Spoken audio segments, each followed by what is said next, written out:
Collect all the ingredients for your vegetable upma: onion, edamame or lima beans, peas, cauliflower florets, rice semolina, tomato, and fresh cilantro.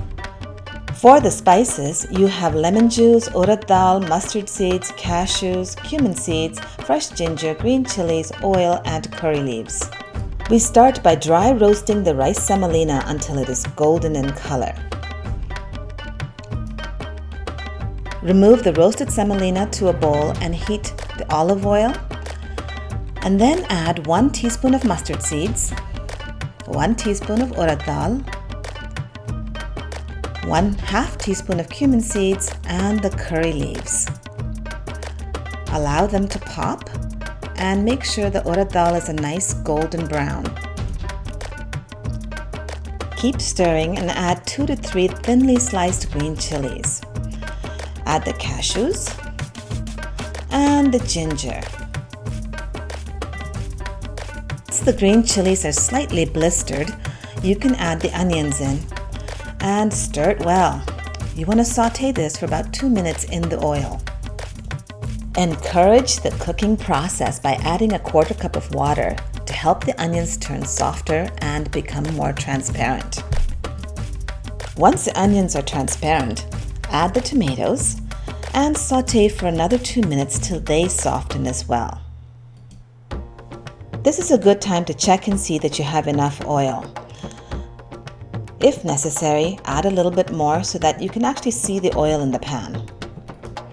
You are now ready to add the edamame beans and the peas. I typically use frozen edamame beans since they're already half cooked. Keep stirring and add in the cauliflower florets. Continue stirring until all of the vegetables are well coated in the masala. Once the vegetables are half cooked, you can add in half of your salt. Finally, you can add the golden roasted rice semolina into the vegetables and stir it really well. You want all your vegetables to be coated in the semolina. Roast for about 1 to 2 minutes to integrate all the flavors into the semolina. We are now ready to add 2 cups of water to this mixture. Stir it well.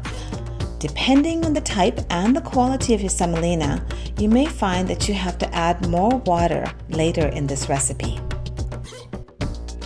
Keep stirring occasionally in order to prevent lumps from forming. Once the mixture has thickened and the water has evaporated, taste it to make sure that the rice semolina has softened and cooked. If needed, stir in a bit more water. You will know the upma is done when the semolina is nice and soft, the water has evaporated, and the mixture looks slightly crumbly. Remove it from the heat and allow it to sit for a minute. Then add in 1 to 2 tablespoons of lemon juice to your taste. Do a quick taste test, and if needed, add some more salt and then the cilantro and stir it in well.